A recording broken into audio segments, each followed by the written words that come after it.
Assalamualaikum warahmatullahi wabarakatuh. Alhamdulillah wassalatu wassalamu ala Rasulillah. Saudaraku seiman, terus saja terulang permasalahan kaum muslimin yang sama di setiap akhir tahun Masehi atau Miladi, yaitu mereka ramai-ramai merayakan tahun baru Masehi. Dan ini saudaraku seiman adalah sesuatu yang disayangkan sekali, dan harusnya setiap dai, ulama tidak pernah berhenti untuk menjelaskan ini kepada kaum muslimin, karena hal ini berhubungan dengan masalah banyak hal. Yang pertama, berhubungan dengan masalah sisi agamanya. Dari sisi agama ini paling sedikit ada 4 hal yang harus kita perhatikan. Berhubungan dengan masalah akidah Anda. Akidah adalah prinsip dasar seorang muslim yang dia harus hidup mati untuk itu.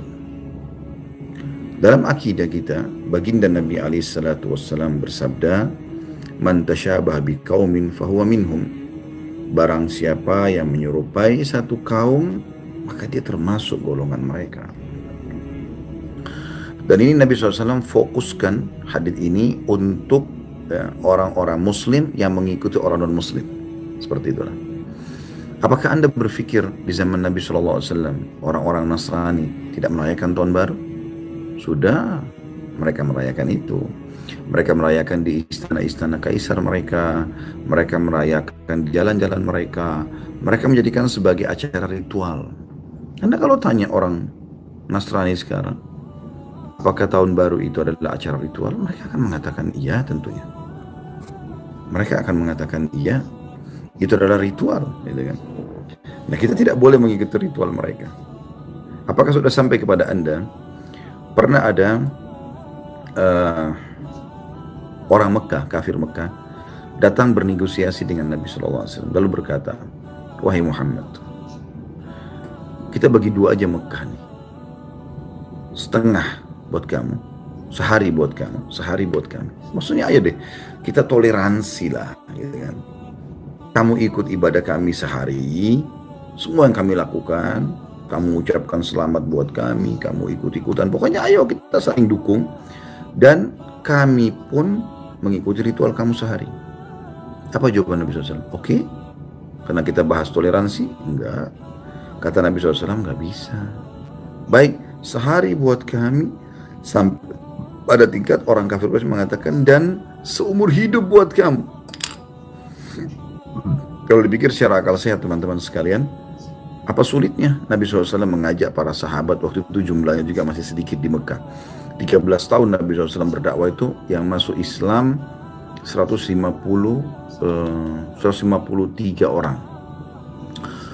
83-nya itu hijrah ke Ethiopia bersama Ja'far bin Abi Thalib radhiyallahu anhu, dan 70-nya tinggal bersama Nabi SAW. Jadi cuma 70 orang waktu itu. Ruginya apa ngikutin? Toh akhirnya bisa didukung oleh orang-orang kafir Quraisy, karena mereka pada saat itu bukan lagi minta Nabi SAW meninggalkan agamanya, tapi ya udah deh kita toleransi yuk. Nabi SAW mengatakan tidak boleh. Lalu pada saat itu teman-teman sekalian, turun firman Allah Subhanahu wa taala surah Al-Kafirun. Kata Allah Subhanahu wa taala, "A'udzubillahi minasyaitonir rajim," di depan Ka'bah, di hadapan Nabi SAW, dan Nabi langsung sampaikan kepada orang-orang kafir Quraisy pada saat itu. "Qul ya ayyuhal kafirun," katakan hai Muhammad kepada orang-orang kafir itu, "La a'budu ma ta'budun," saya tidak akan pernah sembah mengikuti ritual-ritual kamu, "wala antum abiduna ma'bud," dan kalian pun tidak usah ikuti ritual-ritual kami. Kita sekarang nggak butuh orang kafir. Ayo ramaikan masjid yuk hari Jumat. Kita nggak butuh, umat Islam sudah ramai dan memang tidak butuh untuk itu. Kita nggak masalah kok kalau mereka tidak ikut Idul Fitri, Idul Adha kita. Maka hal yang sama, mereka pun sekarang teman-teman sekalian, kalau kita nggak ngerayakan, mereka nggak ada masalah. Mereka bukan satu hal yang harus, ya, dengan bahasa toleransi, mereka pun tidak ada masalah kalau kita nggak ikut. Lalu Allah ulang, wala ana abidum ma'abadtum. Saya pun tidak akan pernah ikut-ikutan apa yang kalian sembah itu. Wala antum abiduna ma'abud. Dan juga kalian tidak usah ikut-ikutan ritual kami, ya. Lakum dinukum waliyadin. Untuk kalian agama kalian, untuk kami agama kami. Jadi jelas sekali gitu ya. Bagaimana ayat ini turun 1400 tahun yang lalu, tidak boleh mengikuti acara ritual mereka.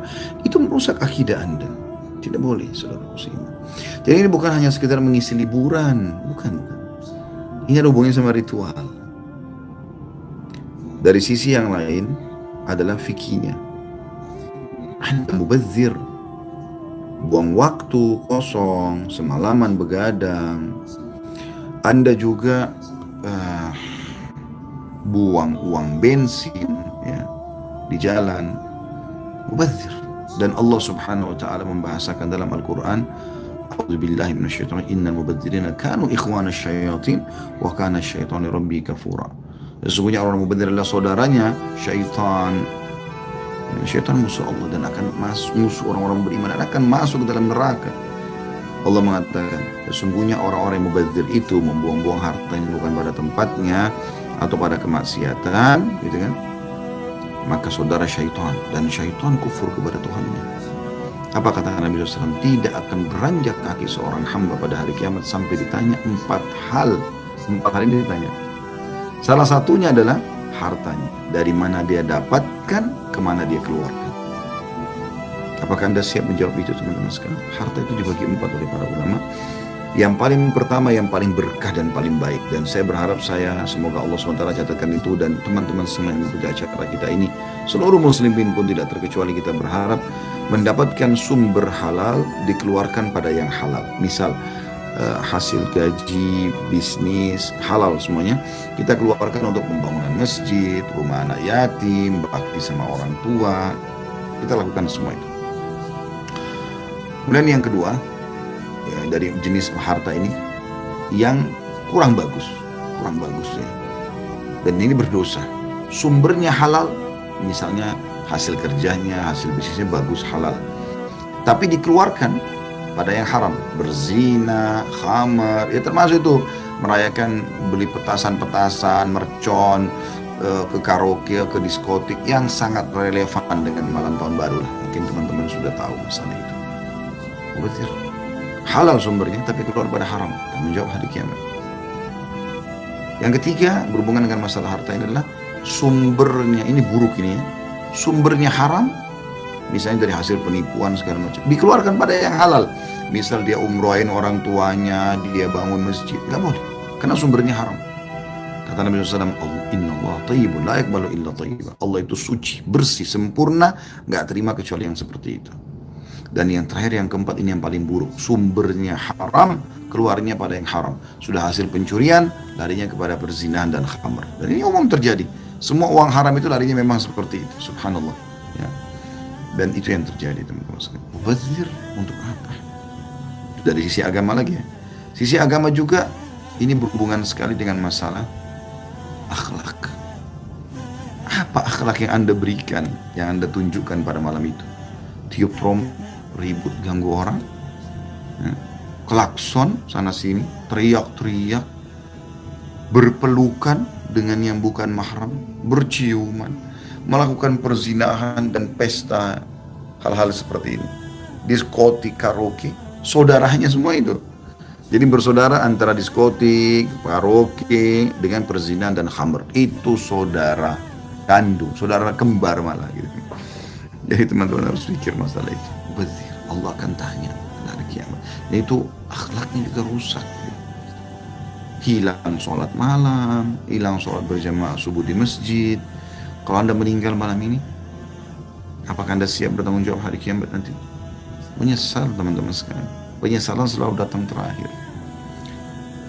Ulama menganjurkan, anggap amal terakhir yang Anda lakukan itu. Anggap amal yang sedang Anda lakukan, baik atau buruk, adalah amal terakhir Anda. Ingat kata Nabi SAW, seseorang akan ditutup dengan amal yang biasa dia lakukan. Kalau Anda biasa baca Quran, berdoa, sholat berjamaah di masjid, sholat malam, sedekah, bakti sama orang tua, semuanya, maka Allah akan tutup hidup Anda dengan itu. Cara mengetahui orang itu husnul khatimah dari situ. Dari situ kita mengetahuinya. Dengan cara kita tahu, oh orang ini seminggu sebelum dia meninggal, dia sholat di masjid loh, dia sedekah loh, dia bakti sama orang tuanya loh, dan seterusnya.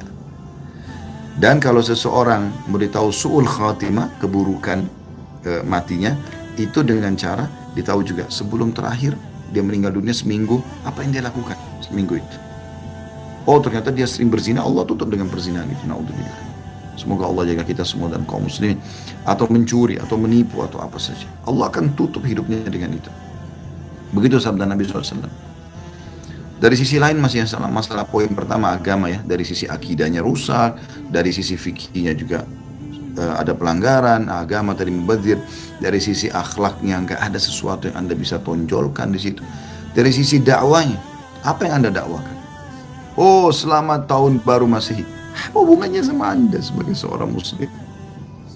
Saya ulangi lagi. Di zaman Nabi SAW itu ada perayaan ini, ada perayaan Natal, ada perayaan tahun baru. Pertanyaannya, apakah Nabi lakukan? Padahal waktu itu kaum muslimin masih sangat sedikit. Mereka harusnya lebih mengumandangkan toleransi di poin itu, kalau dianggap itu toleransi ya, daripada zaman kita sekarang. Sekarang kita paling banyak di dunia kaum muslimin. Untuk apa gitu? Untuk apa saudara muslimin? Dari sisi sosial, apa yang Anda berikan di sisi sosial? Ribut, trompet sana sini, macet jalanan, perkelahian terjadi. Oh banyak hal. Dan dari sisi ekonomi juga, kenapa Anda tidak menggunakan harta Anda pada hal yang lebih bermanfaat? Gitu kan? Kan bisa dipakai untuk yang lebih bermanfaat. Misal, bensin mobil itu dipakai untuk ngajak teman-teman sama-sama sholat subuh berjamaah di mana yuk? Gitu. Ada juga poin yang saya ingin titik beratkan. Ini pendapat saya pribadi tentunya. Tanpa mengurangi penghormatan kepada siapapun gitu ya. Ada juga orang muslimin yang sibuk merayakan tahun baru ini dengan acara ritual mereka. Ritual kita maksudnya orang Islam. Dengan pengajian, tablik akbar, zikir akbar atau apalah namanya. Saudaraku seiman, jangan dihubungkan dengan tahun baru Masehi. Ini acara ritual mereka. Kenapa antum tarik ibadah kita misalnya pun ke acara mereka? Untuk apa? Apakah Anda sudah kehabisan waktu? Allah sudah buat kita sehari punya 5 waktu menghadap dengannya. Azan dikumandangkan, hayya 'alas shalah, hayya 'alal falah, ayo menuju menyiapkan sholat. Ayo menuju kepada kemenangan. Satu hari 5 kali kita ritual. Alhamdulillah. Kita mau baca Quran setiap saat. Kita ada zikir pagi petang. Kita bisa bakti sama orang tua setiap saat. Hidup ataupun sudah meninggal mereka. Kita bisa berbuat baik pada fakir miskin setiap saat. Kita bisa berzikir setiap saat. Kita bisa buat tablik akbar setiap saat. Kenapa dihubungkan dengan tahun baru? Apakah Nabi SAW dan para sahabat pernah ya, oh ini karena tahun baru Masehi, ayo kita buat tablik akbar atau pengajian? Pernahkah itu? Kalau Anda mengatakan kan untuk mengisi waktu anak-anak muda muslim, bukan begitu. Jelaskan kalau itu tidak boleh. Anggap hari ini tanggal 31 Desember 2019 sama dengan hari-hari yang lain. Malamnya sama dengan malam-malam yang lain. Tidak usah diistimewakan karena Anda seorang muslim. Saya tidak bicara orang muslim itu hak mereka tentunya. Allahu a'lam. Mudah-mudahan Allah SWT menjaga kita dari segala pelanggaran agama dan Allah memberikan kita lebih izzah dan mulia dengan agama kita ini. Begitu saja. Subhanakallahumma bihamdika asyhadu an la ilaha illa anta astaghfiruka wa atubu ilaik. Assalamualaikum warahmatullahi wabarakatuh.